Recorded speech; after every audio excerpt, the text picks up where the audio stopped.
ഞാൻ വളരെ കെയർഫുൾ ആയിട്ടൊരു കാര്യം പറയുന്നത്, if you are not ready to take risk, do not enter in to the movie ഇൻഡസ്ട്രിയിൽ. നമ്മളൊരു പ്രൊഡക്ഷന് വേണ്ടി ഇറങ്ങുമ്പം we all want to turn around movie faster. അതായത് 6 മാസം കൊണ്ട് മൂവി ഷൂട്ട് ചെയ്ത് 7ാമത്തെ മാസം നമുക്ക് റിലീസ് ചെയ്യണം. സൺഡേ ഹോളിഡേ എന്ന് പറയുന്ന മൂവി, ബിടെക് എന്ന് പറയുന്ന മൂവി 100 ദിവസം ഓടി. സൈറ ബാനു 75 ദിവസം ഓടി. That was that time. Now movies are not running for 100 days.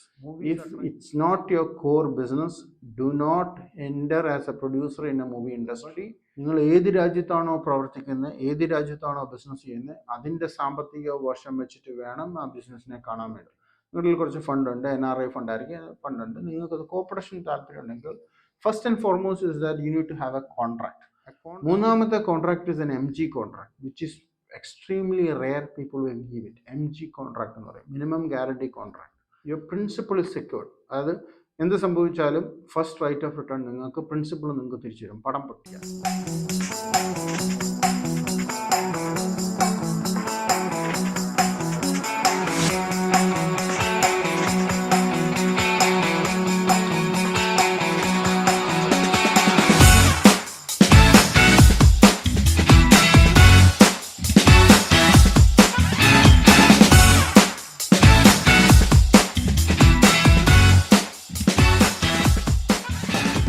Okay friends, welcome back to the channel. So കഴിഞ്ഞ കുറേ എപ്പിസോഡ്സ് നമ്മൾ കവർ ചെയ്തു. കഴിഞ്ഞ എപ്പിസോഡിൽ ഞാൻ ഒരു കാര്യം പറഞ്ഞിട്ടുണ്ടായിരുന്നു, ഈ കോ പ്രൊഡക്ഷനെ കുറിച്ച് ഞാൻ സംസാരിക്കാം. അതായത് പ്രൊഡക്ഷനൊക്കെ പിടിച്ച് കൈയൊക്കെ പൊള്ളി കുറേ പടമൊക്കെ പൊട്ടി, ഒരു രക്ഷയില്ല, ഞാൻ ഈ ഇൻഡസ്ട്രിയിലേക്ക് വരുന്നില്ല, എന്നെ ഇവിടെ ആൾക്കാരെല്ലാം കൂടെ പറ്റിച്ചു, 4 കോടി രൂപയുടെ ബഡ്ജറ്റ് 6 കോടി രൂപയായി, അല്ലെ 5 കോടിയുടെ ബഡ്ജറ്റ് 10 കോടി രൂപയായി എന്നൊക്കെ പറയുന്ന ഒരുപാട് പ്രൊഡ്യൂസേഴ്സ് ഉണ്ട്. അപ്പോൾ എന്താണ് ഈസി മാർഗം? ഈസി മാർഗം is to piggy back on somebody's else success. അതായത് നിങ്ങൾക്ക് പൈസയുണ്ട്, നിങ്ങൾ പാഷനേറ്റ് ആണ്, അതായത് നമുക്ക് പാഷനുണ്ട്. അപ്പോൾ ആ പാഷൻ്റെ പുറകെ നിങ്ങൾ പോകുന്നു, നിങ്ങൾക്ക് പടവുമായിട്ട് അസോസിയേറ്റ് ചെയ്യാൻ താല്പര്യമുണ്ട്. ഞാൻ വളരെ കെയർഫുൾ ആയിട്ടൊരു കാര്യം പറയുന്നത്, if you are not ready to take risk, do not enter in to the movie industry.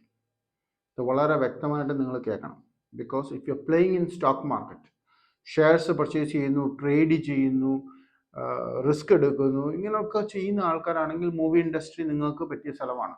U can take a risk because there something called risk appetite. ഈ റിസ്ക് അപ്പിറ്റൈറ്റ് എന്തുവാണെന്ന് ചോദിച്ചാൽ, ഒരു 500 രൂപയ്ക്ക് ജോലി ചെയ്യുന്ന, ഡെയിലി വേജസ് ചെയ്യുന്ന ഒരു തൊഴിലാളി പോയിട്ട് ഒരു 50 രൂപയുടെ ലോട്ടറി ടിക്കറ്റ് എടുക്കുന്നു. So his risk appetite is 50 rupees. ഈ 50 rupees എന്തുകൊണ്ടെന്ന് ചോദിച്ചു കഴിഞ്ഞാൽ, കിട്ടാം, കിട്ടാതിരിക്കാം, ലോട്ടറി അടിക്കാം, അടിക്കാതിരിക്കാം. The chances of winning and lottery is 1 in a million. So ആ ദിവസത്തെ പൈസ ഞാൻ കളയാൻ ചിന്തിച്ചു എന്ന് ഉദ്ദേശിച്ച് തന്നെയാണ് ആ ആള് ലോട്ടറി എടുക്കുന്നത്. അടിച്ചാൽ അടിച്ചു എന്നുള്ളൊരു രീതി.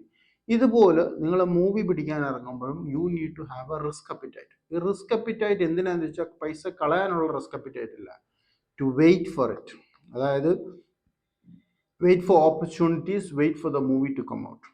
കാരണം ഈ മൂവി ഫീൽഡിൽ നമ്മളൊരു പ്രൊഡക്ഷന് വേണ്ടി ഇറങ്ങുമ്പം we all want to turn around movie faster. അതായത് 6 മാസം കൊണ്ട് മൂവി ഷൂട്ട് ചെയ്ത് 7ാമത്തെ മാസം നമുക്ക് റിലീസ് ചെയ്യണം. മെനി റീസൺസ്, അതായത് ഫോഴ്സ് മജോർ മാത്രമല്ല, അതായത് ആക്ട്സ് ഓഫ് ഗോഡ് മാത്രമല്ല, many reasons that won't happen. Many of the reasons നമ്മൾ മാക്സിമം ട്രൈ ചെയ്യും. അതായത് 6 മാസം കൊണ്ട് മൂവി ഷൂട്ട് ചെയ്ത് ഇറക്കണം, 9ാമത്തെ മാസം പടം ഇറക്കണം, we have to rotate the money. There is something called rotation of the same amount of money. അതിനെക്കുറിച്ച് ഞാൻ കുറച്ച് എക്സ്പ്ലെയിൻ ചെയ്യാം. സോ ലെറ്റ്സ് സേ നമ്മൾ മൂവി പഠിക്കാൻ ഇറങ്ങി, പല കാരണങ്ങൾ കൊണ്ട് മൂവി ഷിഫ്റ്റായി നീണ്ടുപോയി. But there should be a cut off date. അതായത് നിങ്ങൾക്ക് ഫോർ എവർ വെയിറ്റ് ചെയ്യാൻ പറ്റത്തില്ല. അതായത് ഇപ്പോൾ 6 മാസം കൊണ്ട് ചെയ്യാൻ പറ്റുന്ന ഒരു മൂവി, അത് തീരും എന്ന് നിങ്ങൾ വിശ്വസിച്ച മൂവി 1 വർഷം എടുത്തു. That's understandable. പക്ഷെ 1 വർഷം ബിയോണ്ടായി, 1.5 വർഷമായി, 2 വർഷമാകുമ്പം അത് പ്രശ്നമാണ്. Because your money is stuck. അതേസമയം നിങ്ങൾ 6 മാസം കഴിഞ്ഞു, കോൺട്രാക്റ്റിനകത്ത് എഴുതി വെച്ചിട്ടുണ്ട് 6 മാസം, and subject to approval, return approval, both parties may extend the period എന്നൊക്കെ പറഞ്ഞിട്ട് കോൺട്രാക്ട് നമ്മൾ എഴുതാറുണ്ട്. അപ്പം അങ്ങനെ നിങ്ങൾ എഴുതുമ്പം 6ാമത്തെ മാസം തൊട്ടിട്ട് നിങ്ങൾ പ്രൊഡ്യൂസറിനെ വിളിച്ചു തുടങ്ങും. എന്തിനാണെന്നറിയാം? എപ്പോഴാണ് റിലീസ്? രാവിലെ ചോദിക്കും, വൈകുന്നേരം ചോദിക്കും, രാവിലെ ചോദിക്കും, വൈകുന്നേരം ചോദിക്കും. ഇത് തന്നെ തുടർന്നുകൊണ്ടിരിക്കുമ്പം you are actually giving pressure to the producer to release. Because നല്ല പ്രൊഡ്യൂസറാണ്, നല്ല പ്രൊഡക്ഷൻ ഹൗസാണ്, ബുദ്ധിയും ബോധവും ഉള്ളവനാണെങ്കിൽ നോക്കിയും കണ്ടും മാത്രമേ ഒരു പടം റിലീസ് ചെയ്യത്തുള്ളൂ. Because certain movies need A clean run. അതായത് 2 വീക്സ് ഗ്യാപ്പ്, 3 വീക്സ് ഗ്യാപ്പ് വേണം കളിക്കാൻ വേണ്ടി. പണ്ടത്തെ കാലമല്ല. സൺഡേ ഹോളിഡേ എന്ന് പറയുന്ന മൂവി, ബിടെക് എന്ന് പറയുന്ന മൂവി 100 ദിവസം ഓടി. സൈറ ബാനു 75 ദിവസം ഓടി. That was that time. Now movies are not running for 100 days. Movies are trying to get in to the 100 crore club. ഇതാണ് പുതിയ ബിസിനസ്. 30 ദിവസം കൊണ്ട് എത്ര കാശുണ്ടാക്കാം. കാരണം 30 ദിവസം കഴിയുമ്പോഴത്തേക്കിന് സാറ്റലൈറ്റ് OTT ചാനൽ വരും, അല്ലെ 42 ഡേയ്സ്. അസോസിയേഷൻ പറയുന്ന 42 ഡേയ്സ് ആണ്. 42 ഡേയ്സ് കഴിയും. ഹിന്ദിയിലാണെങ്കിൽ 8 വീക്സ് ആണ് ഇപ്പം. 8 വീക്സ് കഴിയുമ്പം OTT channel. So the number of days are very less now. 30 days to maximum 60 days you can work out in a theater. അതിന് അപ്പോഴത്തേക്കും പടങ്ങൾ വരും, ഒരുപാട് പടങ്ങൾ വരും. എസ്പെഷ്യലി നൗ പാൻ ഇന്ത്യൻ പടങ്ങളുണ്ട്. നമ്മൾ കേട്ടിട്ട് പോലും ഇല്ലാത്ത നായകന്മാരുടെ പടമാണ് ഇപ്പം മലയാളത്തിൽ റിലീസ് ചെയ്യുന്നത്. But it's on a bigger scale. So ഈ പ്രഷർ കൊടുക്കുന്ന പരിപാടി നിങ്ങൾക്കുണ്ടെങ്കിൽ ദയവ് ചെയ്ത് കോ പ്രൊഡക്ഷനെ എൻ്റർ ചെയ്യരുത്. Because this is not your field. All എല്ലാം നമുക്ക് വെട്ടിപ്പിടിക്കാൻ പറ്റത്തില്ല. You always remember there will be always smarter guys than you and me. അതായത് പൈസ ഉണ്ടാക്കുന്നവൻ എപ്പോഴും കാണും, അല്ലേ? അപ്പം ഞാൻ എന്തിനാണ് കോ പ്രൊഡക്ഷൻ ചെയ്യുന്നത്? ഞാനങ്ങ് പ്രൊഡ്യൂസ് ചെയ്തത്. If this is not your core business, movie industry പ്രത്യേകിച്ചും ഞാൻ പറയുവാണ്, if it's not your core business, do not enter as a producer in a movie industry for taking risk purpose. നിങ്ങൾക്ക് ഞാൻ പറഞ്ഞ risk അപ്പിറ്റേറ്റിനെ കുറിച്ച് ഞാൻ പറഞ്ഞിരുന്നു. അതായത് എൻ്റെ ഒരു 5 കോടി രൂപയുണ്ട്, പോയാലും കുഴപ്പമൊന്നുമില്ല, എനിക്ക് അമേരിക്കയിൽ സ്റ്റോക്ക് മാർക്കറ്റിൽ ഇൻവെസ്റ്റ് ചെയ്തിട്ട് കിട്ടിയ പൈസയാണ്, അതായത് അതിൻ്റെ ലാഭമാണ്. So I don't mind losing it because I am not losing my principle. ഈ ആറ്റിറ്റ്യൂഡാണ് നിങ്ങൾക്കുണ്ടെങ്കിൽ ധൈര്യമായിട്ട് എൻ്റർ ചെയ്യുക. പൈസ പോയാലും കുഴപ്പമൊന്നുമില്ല, നിങ്ങളുടെ പ്രിൻസിപ്പിൾ അവിടെ കിടപ്പുണ്ട്. പക്ഷെ നിങ്ങൾ ഒരു ജോലി എടുക്കുന്ന ആളാണ്, പ്രത്യേകിച്ചും ഗൾഫുകാർ ഒരു ജോലി എടുക്കുന്ന ആളാണ്. നിങ്ങൾക്കൊരു പടം പിടിക്കാൻ ആഗ്രഹമുണ്ട്, and you borrow, you take loan. Because ഗൾഫിലൊക്കെ പേഴ്സണൽ ലോൺ ഇഷ്ടംപോലെ കിട്ടും, കൊളാട്രൽ ഫ്രീ. ഈ പൈസ എല്ലാം കൂടെ കൊണ്ടുവന്ന് വെച്ചിട്ട് നിങ്ങളിവിടെ പടം എടുക്കും. നിങ്ങൾക്ക് ഇതിനെക്കുറിച്ച് ഒന്നും അറിയില്ല. നിങ്ങൾ ഗൾഫിൽ നിന്ന് വരുന്നു, ഓട്ടോമാറ്റിക്കലായിട്ട് ദിർഹംസിൻ്റെ കൺവേർഷൻ നടക്കുന്നു. നിങ്ങൾക്ക് ഇവിടെ വരുമ്പോൾ ചായ ഭയങ്കര ചീപ്പാണ്, ഇറ്റ്സ് നോട്ട് ഈവൻ 1 dirhams എന്ന് നിങ്ങൾ മനസ്സിൽ പറയുന്നു. ഇതൊക്കെ ശരിയാണ്. ബട്ട് നിങ്ങൾ ഏത് രാജ്യത്താണോ പ്രവർത്തിക്കുന്നത്, ഏത് രാജ്യത്താണോ ബിസിനസ് ചെയ്യുന്നത്, അതിൻ്റെ സാമ്പത്തിക വശം വെച്ചിട്ട് വേണം ആ ബിസിനസ്സിനെ കാണാൻ വേണ്ടി. വെൻ സംബഡി ഈസ് ആസ്കിങ്, എനിക്കറിയാവുന്ന ഒരു ഇൻസിഡൻ്റ് ഉണ്ട്. കുറച്ച് വർഷം മുമ്പാണ് ഞാനൊരു നടനെ കാസ്റ്റിങ്ങിന് വിളിച്ചു, എൻ്റെ ഒരു പടത്തിന് വേണ്ടി കാസ്റ്റിങ്ങിന് വിളിച്ചു. ബിടെക്കിന് വേണ്ടിയാണ് വിളിച്ചത്. ബിടെക്കിന് വേണ്ടി നടനെ വിളിച്ചു. നമ്മളതിന് ഇട്ടേക്കുന്ന ഒരു ബഡ്ജറ്റ് ഉണ്ട്, 2 lakhs. അതാണ് അതിൻ്റെ ബഡ്ജറ്റ്. So we called. ഞാൻ പറഞ്ഞു നമുക്കൊരു വേഷമുണ്ട്, ഞങ്ങൾക്കൊരു 10 days ഷൂട്ട്. ആ വേഷം 10 days ആണ്, ഹീറോയുടെ കൂടെയുള്ള വേഷമാണ്, വന്ന് അഭിനയിക്കണം എന്ന് പറഞ്ഞു. സോ ബഡ്ജറ്റ്, ഞങ്ങൾ ഇട്ടേക്കുന്ന ബഡ്ജറ്റ് 2 lakhs ആണ്. ബിക്കോസ് നടൻ്റെ ആ ബഡ്ജറ്റ് മീൻസ് റെമ്യൂണറേഷൻ 2 lakhs ആയിരുന്നു ആ സമയത്ത്. We know. അപ്പം നടൻ പറഞ്ഞു, ചേട്ടാ അത് ഞാൻ ഈ കഴിഞ്ഞ പടത്തിന് 20 lakhs ആണ് മേടിച്ചത്.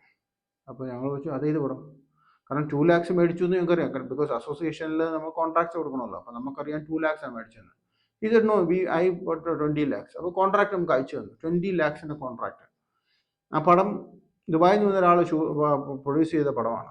ആ പടവും പൊട്ടി, ആ പ്രൊഡ്യൂസർ അതിനകത്ത് അഭിനയിച്ചിട്ടുണ്ട്, അതും പൊട്ടി.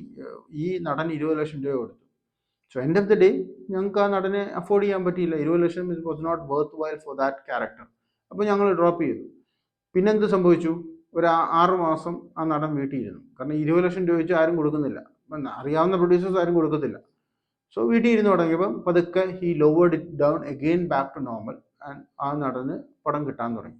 So this always happens. You see don't punch above your weight എന്നൊരു ചൊല്ലുണ്ട്. അത് ആർട്ടിസ്റ്റിൻ്റെ കേസാണെങ്കിലും എന്തൊരു കേസാണ്. അപ്പോൾ കോ പ്രൊഡക്ഷൻ നിങ്ങൾ കയറുമ്പം എന്താണ് നിങ്ങൾ ശ്രദ്ധിക്കേണ്ടത്? കോ പ്രൊഡക്ഷൻ നിങ്ങൾക്ക് താല്പര്യമുണ്ട്, നിങ്ങളിൽ കുറച്ച് ഫണ്ടുണ്ട്, NRI ഫണ്ടായിരിക്കും, ഫണ്ടുണ്ട്, നിങ്ങൾക്കത് കോ പ്രൊഡക്ഷൻ താല്പര്യമുണ്ടെങ്കിൽ first and foremost is that you need to have a contract, a stipulated contract of time period. എത്ര നാൾ കൊണ്ട് പടം തീരും, ആരൊക്കെ ഈ പടത്തിനകത്ത് അഭിനയിക്കുന്നു, എങ്ങനെയാണ് പൈസ റിട്ടേൺ ചെയ്യാൻ പോകുന്നത്, നിങ്ങൾ ആദ്യം ഫണ്ട് ഇടുകയാണെങ്കിൽ നിങ്ങൾക്ക് ആദ്യം ഫണ്ട് കിട്ടാൻ അവകാശമുണ്ട്. ഫോർ എക്സാമ്പിൾ 4 കോ പ്രൊഡ്യൂസേഴ്സ് ഉണ്ടെന്ന് വിചാരിക്കുക. ഫസ്റ്റ് കോ പ്രൊഡ്യൂസർ ഫണ്ട് ഇട്ടു. So technically contract should mention that first right of return is for the first producer, co-producer. Second right of return is for the second co-producer. ഇങ്ങനെ contract അത് mention ചെയ്യണം. And where does the right of return come from? From satellite, OTT and theatrical. Music നിങ്ങൾ നോക്കണ്ട, because music rights it's not very big in Malayalam. Tamil industry, Telugu, Kannada and Hindi, ഇവിടെയാണ് music റൈറ്റ്സിന് വലിയ value ഉള്ളത്. It goes from as cheap as 1.5 crore to as big as 15-20 crore. ഇതാണ് ഹിന്ദിയിലൊക്കെ 15 crore. ഇപ്പോൾ കരൺ ജോണിൻ്റെ മൂവീസിൻ്റെ മ്യൂസിക്കൊക്കെ പോകുന്നത് 15 crore. Pan Indian big budget, ഇപ്പം സലാർ പോലെ അല്ലെങ്കിൽ KGF പോലെയുള്ള ഇത് പോകുന്നത് ബിഗ് ബഡ്ജറ്റിലാണ് പോകുന്നത്. But Malayalam it's very tough to achieve that one, because അതിനുള്ള വ്യാപ്തി ഇല്ലാത്തത് കൊണ്ട്. സോ മ്യൂസിക് റൈറ്റ്സിന് ഷെയർ കിട്ടാൻ, മ്യൂസിക് റൈറ്റ്സ് കാൽക്കുലേറ്റ് ചെയ്യും, ഓവറോൾ ലാഭത്തിനകത്ത് കാൽക്കുലേറ്റ് ചെയ്യുമെങ്കിലും അതിൻ്റെ പൈസ കിട്ടുമ്പോൾ ഒന്നും നിങ്ങൾക്ക് ഫണ്ട് കിട്ടാൻ പോകുന്നില്ല. അതിന് റീസൺസ് വേറെയുണ്ട്. മ്യൂസിക് റൈറ്റ്സിൻ്റെ പൈസ സ്റ്റേജ് പേയ്മെൻ്റ് ആണ്. അതായത് ഇന്ന കണ്ടന്റ് കൊടുക്കുമ്പോൾ ഇത്ര രൂപ, കോൺട്രാക്ട് ഇടുമ്പോൾ ഇത്ര രൂപ, ഇങ്ങനെ പോസ്റ്റ് റിലീസ് ഇത്ര രൂപ എന്ന് പറഞ്ഞുകൊണ്ട് സ്പ്ലിറ്റ് അപ്പ് ചെയ്ത് ഒരു 6 to 10 പോർഷൻസ് ആയിട്ടാണ് കിട്ടുന്നത്. അത് വൺ ടൈം ഷോർട്ടായിട്ട് അത് കിട്ടില്ല. അതുകൊണ്ട് തന്നെ അത് ഇപ്പം കിട്ടിയാൽ തന്നെ, ഇപ്പോൾ ഉദാഹരണം പറഞ്ഞാൽ നിങ്ങൾ മ്യൂസിക് കൊടുത്ത 15 ലക്ഷം രൂപയ്ക്കാണെങ്കിൽ നിങ്ങൾക്ക് ഫസ്റ്റ് കോൺട്രാക്ട് സൈൻ ചെയ്യുമ്പോൾ കിട്ടാൻ പോകുന്ന 2 ലക്ഷം രൂപ 3 ലക്ഷം രൂപ. അത് വീതം വെക്കാനൊന്നും ഒരു പ്രൊഡ്യൂസറും നിൽക്കത്തില്ല. So this is a thing of. So recoupment must ആയിട്ട് എൻ്റർ ചെയ്യണം. പിന്നെ thus 2-3 types of recoupment. As a co producer നിങ്ങൾ പറയുന്നു, ഞാൻ ടോട്ടൽ റിസ്ക് ഞാൻ എടുക്കാം. അത് പടം വിജയിച്ചാൽ യു ഗെറ്റ് എ പെർസെൻറ്റേജ്, പടം പൊട്ടിയാൽ എൻ്റെ പൈസ പോകുന്നു. ഇത് usual contract, everybody makes this contract. പടം വിജയിച്ചാൽ നിങ്ങളുടെ പെർസെൻറ്റേജ് കിട്ടും. അതായത് ഉദാഹരണം പറഞ്ഞാൽ നിങ്ങൾ 1 കോടി രൂപ ഒരു പടത്തിലിട്ടു, പടം ലാഭം വന്നു, 50 ലക്ഷം രൂപയാണ് നിങ്ങളുടെ ലാഭം. So you get 1.5 crore. ഇതാണ് സിമ്പിൾ ലോജിക്. പടം പൊട്ടി, ആ പൈസയും കിട്ടും, ഒന്നും കിട്ടിയില്ല, 1 കോടി രൂപയും വാഷ് ഔട്ടായി. So there should be A risk appetite. അതായത് 1 കോടി രൂപ നഷ്ടപ്പെടുത്താൻ നിങ്ങൾ തയ്യാറാണ്, അങ്ങനെ ഒരു contract. The second contract is, പൈസ ഇടുന്നു, യു സേ എ പെർസെൻറ്റേജ്. അതായത് ഞാൻ 1 കോടി രൂപ ഞാൻ ഇടാം. അപ്പം പ്രൊഡ്യൂസർ പറയും, ലാഭം വന്നാൽ I will return 90% or 10% I will retain as working capital. അതായത് 1 കോടിക്ക് നിങ്ങൾക്ക് 50 ലക്ഷം രൂപ ലാഭം വന്നാൽ അതിൻ്റെ 10% 5 ലക്ഷം രൂപ പുള്ളി റിട്ടേൺ ചെയ്യും. 45 ലക്ഷം രൂപ നിങ്ങൾക്ക് കിട്ടത്തുള്ളൂ, പ്ലസ് 1 കോടി. നഷ്ടം വന്നാലും ഇതേ കണക്കാണ്, യു ഓൺലി ഗെറ്റ് 10%. ബിക്കോസ് നഷ്ടം വന്നാൽ ആസ് എ നല്ല പ്രൊഡ്യൂസേഴ്സ് ആണെങ്കിൽ എങ്ങനെയെങ്കിലും ഒക്കെ സാറ്റലൈറ്റ് OTT ഒക്കെ കച്ചവടമാക്കും, തിയേറ്ററിൽ നിന്ന് എന്തെങ്കിലുമൊക്കെ കിട്ടും. So you get like 10% of it. ആ പെർസെൻറ്റേജ് സ്റ്റേക്ക് നിങ്ങൾക്ക് കിട്ടത്തുള്ളൂ.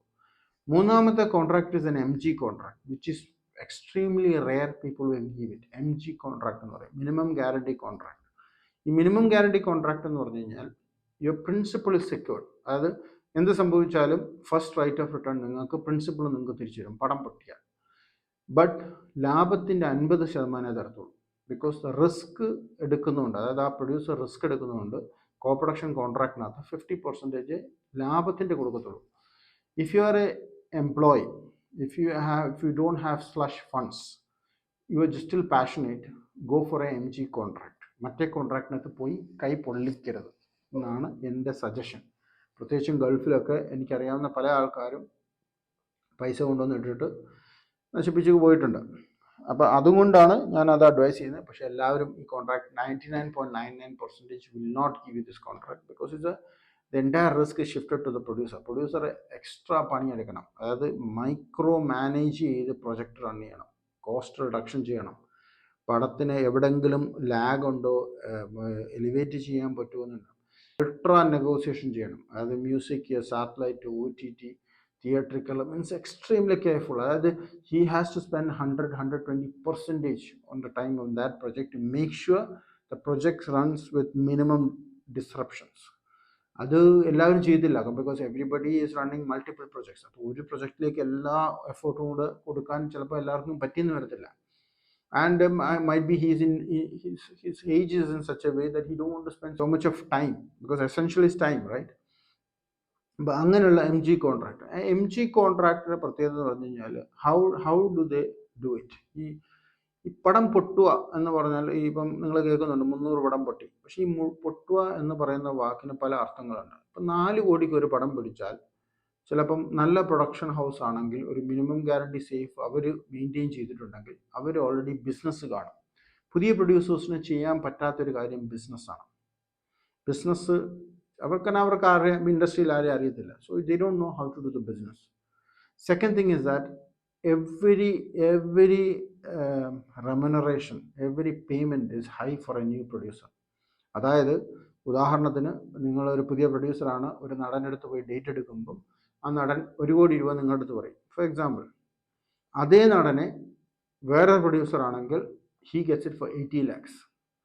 അതേ നടനെ വേറൊരു പ്രൊഡ്യൂസർ, ഇതിനെക്കാട്ടി വലിയ പുലിയായിട്ടുള്ള പ്രൊഡ്യൂസർ, വലിയ പടങ്ങളിൽ, ഇപ്പം ലാലേട്ടൻ്റെ മമ്മൂക്കയുടെയും പടങ്ങളിലൊക്കെ ഒരു ചാൻസ് ആണെങ്കിൽ that guy gets it for 50 lakhs. This is how it works, including studios. 10 ലക്ഷം രൂപയ്ക്ക് കിട്ടുന്ന 10 ലക്ഷം രൂപയ്ക്ക് സർവീസ് കിട്ടുന്ന അതേ studio I can take it for 6.5 lakhs. I take it as normal. 7 lakhs എടുക്കും. Because I make sure, because എനിക്ക് extra time എടുക്കത്തില്ല. എനിക്കറിയാം ഇത്ര മണിക്കൂർ കൊണ്ട് ഡബ്ബിങ് തീരും, ഇത്ര മണിക്കൂർ കൊണ്ട് ഇത് തീരും. So I control my time. ഇത് സ്റ്റുഡിയോക്കാർക്കും അറിയാം, കാരണം അവർ എനിക്ക് ഡീല് തരുമ്പം they know that they are becoming part of a better production house. So എന്നെക്കാട്ടി ബെറ്റർ ഡീല് ചിലപ്പോൾ ആൻ്റണി ചേട്ടന് കിട്ടും. So this is how the industry works in every industry. നിങ്ങളിപ്പം ദുബായിലോ അല്ലെങ്കിൽ നിങ്ങൾ US വർക്ക് ചെയ്യുമ്പോൾ അറിയാം, the supply chain dynamics is different. ഒരു വെണ്ടറിന് ഇപ്പോൾ 2 വെണ്ടേഴ്സ് ഉണ്ടെങ്കിൽ 2 വെണ്ടേഴ്സിന് ഒരേ റേറ്റിനല്ല കമ്പനിക്കാർ സാധനം കൊടുക്കുന്നത്. So the same thing is works out in movie as well. If you are able to make a movie for 5 crore, I am able to make that same movie for 4 crore. എന്ന് പറഞ്ഞാൽ 4 crore എനിക്ക് കിട്ടിയാൽ ഞാൻ break even ആയി, നിങ്ങൾക്ക് കിട്ടിയാൽ നിങ്ങൾ 1 crore loss ആണ്. So this is what we do. ഇതാണ് co production. So make sure guys, when you go for a co production you need to have a cut off budget. ഈ inflated പ്രൈസിലാണ് ആൾക്കാർ പറ്റിക്കപ്പെടുന്നത്. Inflated, anything is inflated. അത് ഇൻഫ്ലേഷനെ കുറിച്ച് കുറച്ച് episodes തന്നെ ചെയ്യാം.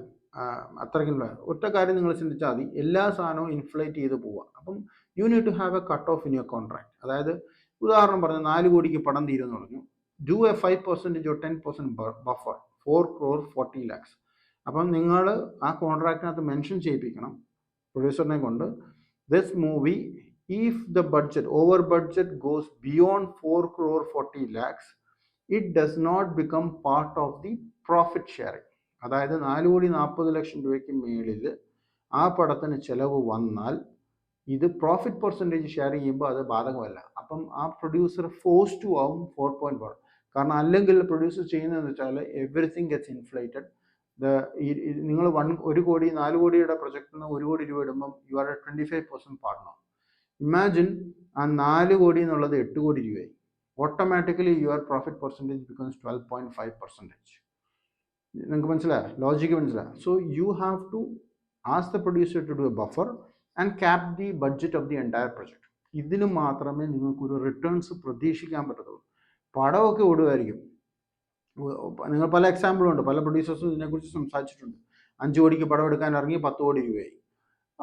ശരി, 10 കോടി രൂപയായി. അപ്പോൾ എന്ത് പറ്റും? നിങ്ങളുടെ ഇൻവെസ്റ്റ്മെൻറ്റ് എന്താവും? Your investment drops down to 10%.